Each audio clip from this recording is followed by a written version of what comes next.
This video is for entertainment purposes only. None of the information you're about to hear should be considered medical advice, and you should always consult a licensed medical practitioner before embarking on a health or lifestyle change.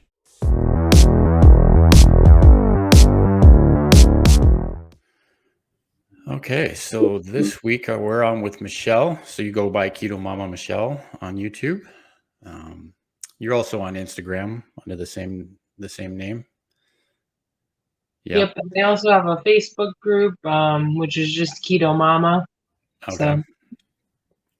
Okay. Well, I'll be sure to find all those and put those down in the description of the video. Like I said, I don't go on Facebook very much, but I do like to support keto groups on Facebook when I find out about them.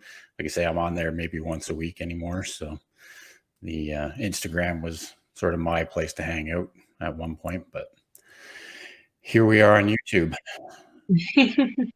So I guess I came across your channel in a few different places, like Alan's channel, and I can't remember how many other. You've probably been over to Sheena's channel before as well. So just wanted to have you on here to talk to you about your, I guess, keto journey and sort of how you came across keto and sort of the backstory as to why you decided to give it a try, kind of thing. So I first started keto probably like late 2020.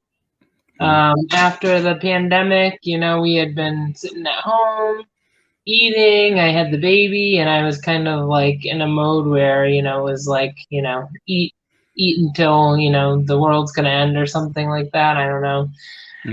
That's how it felt, at least. And then, so then I realized over time that I was like having problems, like just walking up the stairs. I was getting winded, and, it wasn't a good feeling. It wasn't a good feeling to feel like tired all the time. And I was like taking naps during the middle of the day because I just had like no energy and I couldn't even make it through the day. So that's kind of where it all started. Yeah. Yeah. And I think I felt probably pretty much the same way too. Like I had a young grandson at the time, and, trying to keep up with him when I'm, 48 years old was just way too much. So, yeah. So did you, once you started keto, did you see some quick results in that energy boost, or did it take a while? So it took a little bit of time, but I had been on keto before. Okay. And kind of after my second child, I had tried the keto and it was going great. I had lost some weight, and then I got pregnant with my third, and it ended up being like the doctor was like, I don't really know much about keto, and she's like, I think that you should have a well-balanced diet and not cut out too many different foods, and just kind of, have a well-balanced diet and leave the keto behind. So on that note, I just kind of up and left the keto and gained all the weight back that I had lost, plus much more. And, I wish that at that point I had gotten some other opinions and not just been so easy to throw it by the wayside, and just kind of like kept going on my path. But at that point, I wasn't as well educated, I feel like. So I didn't really know if it would be beneficial to me. But now in the long run, like seeing how, how healthy it is for you and how good it is for you, that would be like one thing from my past that I would change if I could. But you can only move forward. So. Yeah, and I think a lot of people wind up in that same situation. Like, what are you really supposed to do? Your doctor tells you one thing, and they're supposed to be the people that we can count on to give us the right advice when it matters, right? But like you say, it's until you do some of your own research and look at people like Dr. Barry and Nisha, and like the way that they're handling things like that. Obviously I've never had to go through it myself, but you're right. It's just a healthy way of living. So it makes sense that it's not going to be harmful at that time of your life either. Yeah, and I think there's like so many misconceptions around it, and that's kind of like, what I want to like bring to light is that, that it's not this big scary thing that's going to give you heart disease and whatever else because Hmm. it has made such a difference in my life, and I know it's not one size fits all. So what works for me is not going to work for the next person. But if I can share some of my experiences with everybody and the kind of things that I like to cook and like to eat, that's kind of like the message that I want to get out there. Hmm. Yeah. Yeah. No, absolutely. It's and you're 100% right. Everybody does a healthy lifestyle differently. Um, you don't, I'm sure I'd probably do things differently than you do. I've been keto for 4 years. I've done keto differently, probably like every year for 4 years. So, I'm still trying to figure out what's best for me. And that's the other thing is that just because it's working and when you start, things do change over time. And, you have to be able to adapt with those changes as well. I think it's great too that you do that because, your body adapts over time. So, by you switching it up all the time and doing different things and making it so dynamic, I think that's great as well because, your body gets used to certain things. You get stuck in a stall, and Hmm. um, you have to kind of change what you're doing a little bit, and it is so dynamic that you can literally do it so many different ways. That's one of the things that I like. So I don't know how you feel about that, but Yeah, absolutely. Like you're right. There's so many different levels of it. I know lots of people that survive on what you would consider lazy or dirty keto, where they're really just counting carbs and not worrying about ingredients. And then, you get right to the other end of the spectrum where you have people that are pretty much carnivore and eating zero carb, so and there's people that thrive on every step along that spectrum. I guess I would consider myself ketovore, I guess, mostly carnivore, but tonight I had a salad with my chicken wings, so I'm not going to turn it down because I don't. But I'm also don't feel good if I have a lot of vegetables like consecutively over many days. So.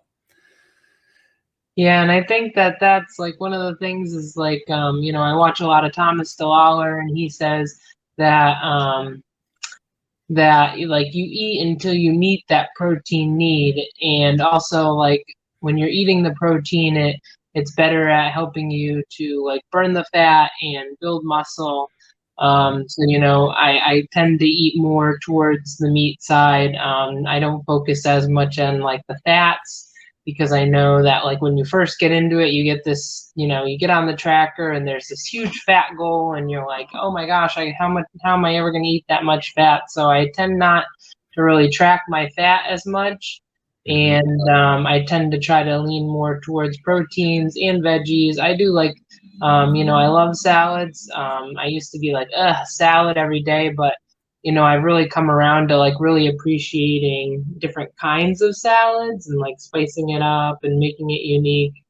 Mhm. Uh, but one of the main reasons why I got into the keto was because I have a family history of diabetes. So I didn't want that to be, the thing that gets to me. And I've seen a lot of really crazy things from the diabetes, people losing limbs and eyesight and just everything that goes along with it, the insulin and everything, and kind of actually scares me a little bit to, Mhm. see my family members going through that kind of stuff. And if I can put my best foot forward for my kids, that's definitely one of the goals in life, so they can know how to. I can't always make them not eat sugar, so to kind of see what a healthy lifestyle it is, and look at that because that's not really something. that was huge and prominent when I was a kid, you know? Yeah. Yeah. And I think really ultimately the best thing you can do is just lead by example. And, you know, you're right. You're not going to be able to control what they eat all the time. Right. So, if you can be a good influence 95% of the time, then that other 5% is not really going to hurt anyone. Right. Yeah. Yeah. So, yeah. And I agree about the protein point too. I think, and that's where I've sort of shifted in the last year or so, is that if you focus on getting that protein every day, the fats will sort themselves out. You know, like you'll get to know how much you need for your energy, and you know. But if you're under eating protein, I think it's really hard to get everything else on point. yeah, definitely. Yeah. So do you do any fasting with your keto, or? I do some fasting at the beginning. You know, I just was strictly, you know, cutting my carbs down, trying to get into healthy eating. But now that I've lost 95 pounds, you know, it's a little bit harder if I want to lose weight or if I have like a really bad day where I'm like out of control. So I have like weaned it in over time, and I do probably 2 to 3 fasting days a week. And I really notice a difference when I do those, and then I work out. I think the next day when I do my workout, like before I break my fast, I think that really has affected my muscle growth. So I love to, you know, fast at least like 2 days a week. Right. So you're just using it as a tool as part of your diet, Yeah. basically. Yeah. And I watch a lot of Thomas DeLauer, so I have come to see like a lot of the research that he has on fasting, and you know I get that a lot, like, oh, it's just starvation, but it's really not. It's you know, like in terms of like how beneficial it can be to like building muscle and stuff. I definitely think I've seen a difference. Do you do any fasting? I don't usually intend to do it. It just winds up being you know, with the job I do, a lot of times I don't eat until I get home from work. So I have like let's say a 4 p.m. till 8:30 p.m. eating window kind of thing. Yeah. Or yeah, you know, sometimes I try to open that up to like noon till 8:30. But I don't usually mean to fast. It's just half the time I get so busy and I'm not hungry, so I just don't wind up eating.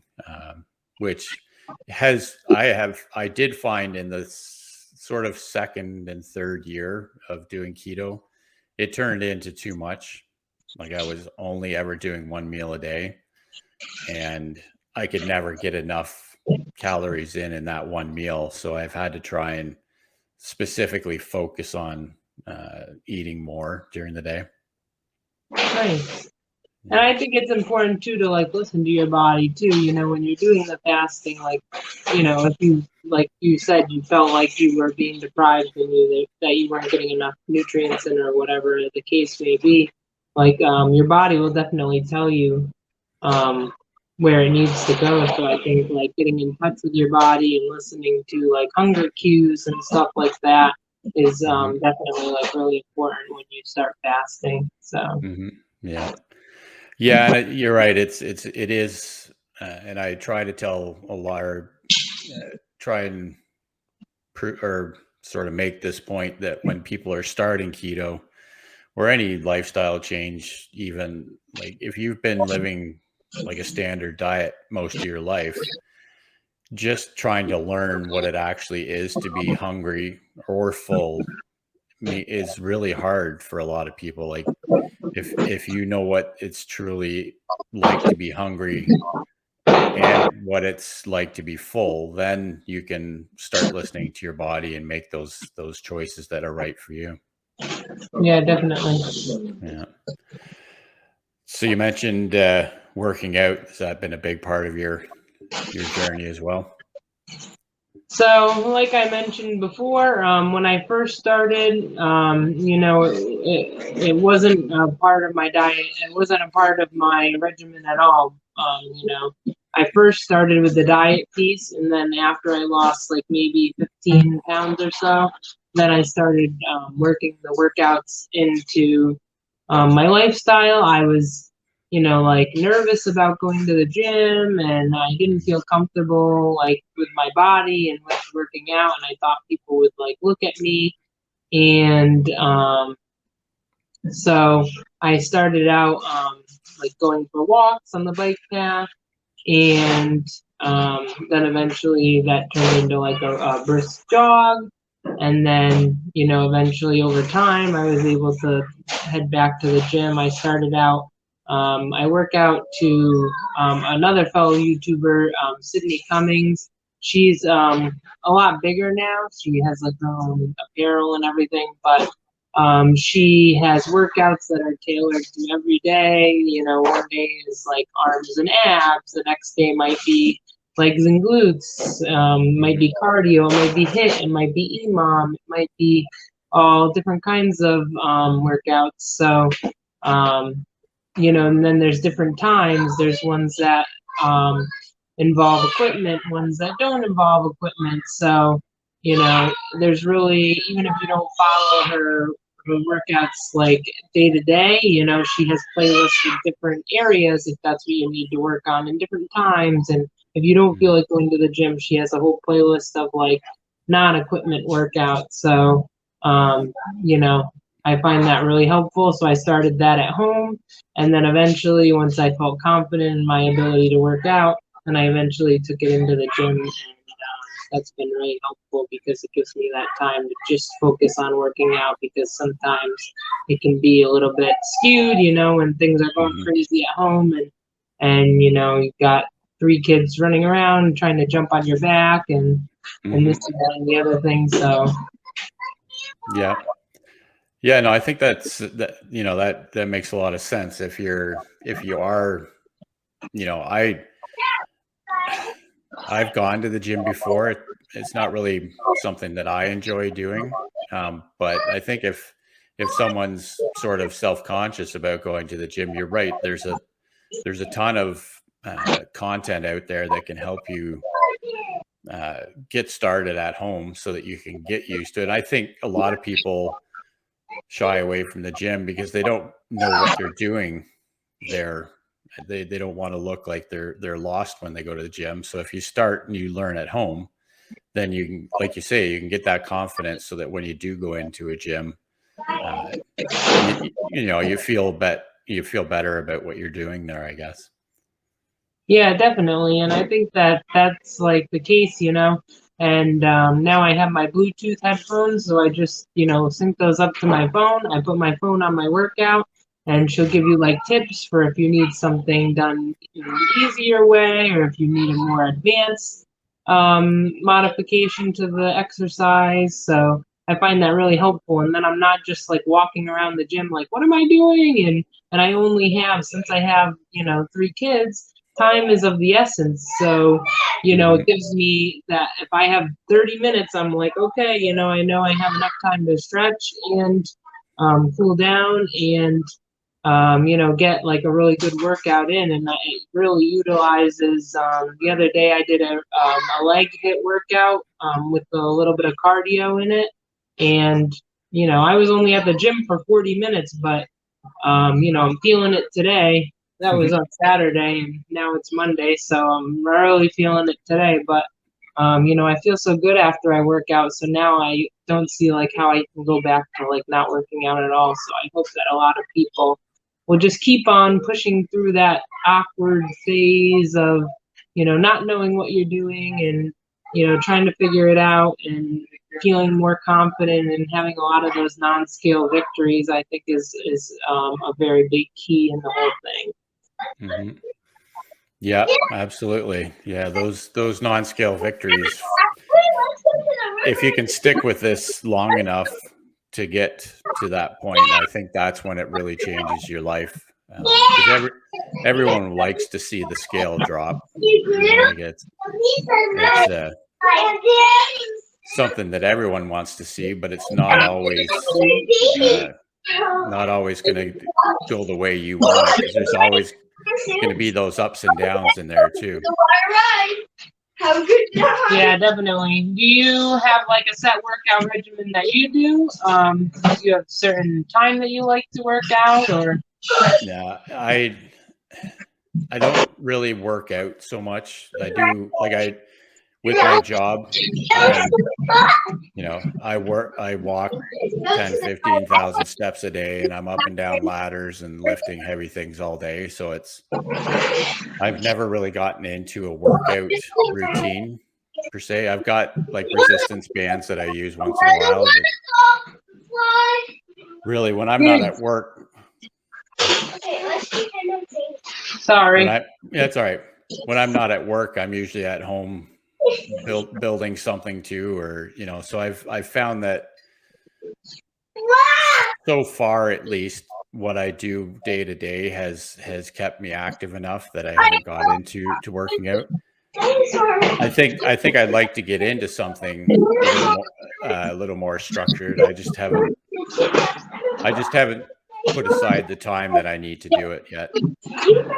Yeah, and I mean, it definitely takes time, and as long as you're staying active, which it sounds like your job is a very like physically demanding job. I mean, different things work for different people. So, I used to have a job where I was, I have my Fitbit and I do like Derek Steps challenge and stuff. But I used to have a job that was very physically demanding. It was retail, and I was always like moving things and pushing heavy things and running around the whole entire store. And then now I went to a job where now it's mostly sitting all day. So, that workout time in the morning, it gets my brain like up and functioning. It gets some blood flow to my brain, and it's able to like let me wake up a little bit. I don't drink coffee, so I need something in that morning to kind of like pick me up, so that way when I get to work, I'm ready to hit the ground running. And if I'm stationary, I need to compensate, because that's something that my body is really used to, all that physical running around the store all the time. And then now I went to a job where I'm sitting. Yeah. No, I can definitely appreciate the how helpful working out in the morning is. Like, I have done it before, because it does set you up for the rest of the day, if you can spend that time in the morning. Yeah, definitely. Yeah. So when you're saying, like, what's a typical sort of day of eating look for you these days? I tend to do like later in the morning and the day. I don't really eat breakfast at all ever. And then like usually lunch is usually something light too. Yogurt or some nuts or something just to carry me over. And then I know that there's a lot of research showing that you should have your bigger meal in the morning or the afternoon. But being that I have a family, I really like to sit down and have dinner with them. Especially when I'm at work all day and I don't get to see them. So that's kind of like our time to like sit down, regroup. How did the day go? And, what are they excited about? What's going on tomorrow? So that's when I like to have my big meal, so I can sit down really with them and enjoy some time and talk about any like food choices or anything that they might be asking about.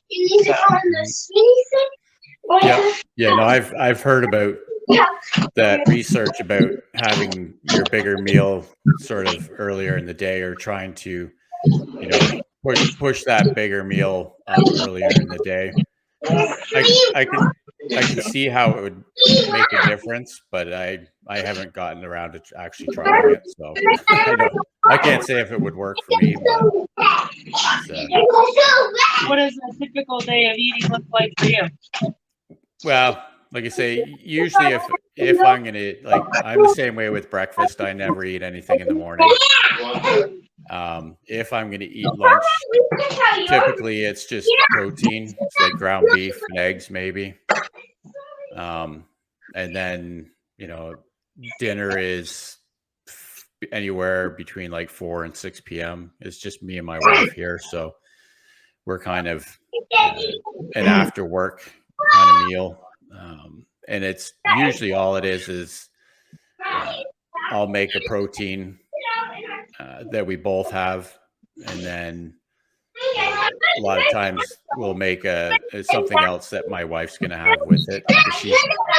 She's not keto, so she's, we're still, and then I just have the protein basically along with some veggies or salad or whatever. And does she eat any kind of like particular lifestyle or, No, not really.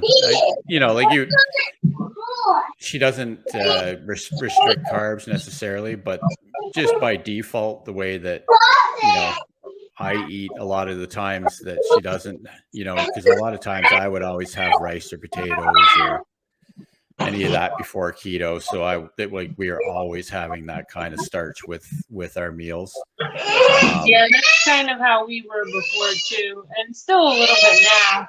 But a form of protein, a veggie, and then some kind of starch or carb or something to supplement. Yeah. Hold on one second. Okay.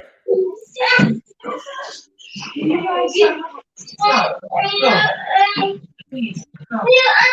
They can hear you. Please go play in the bedroom.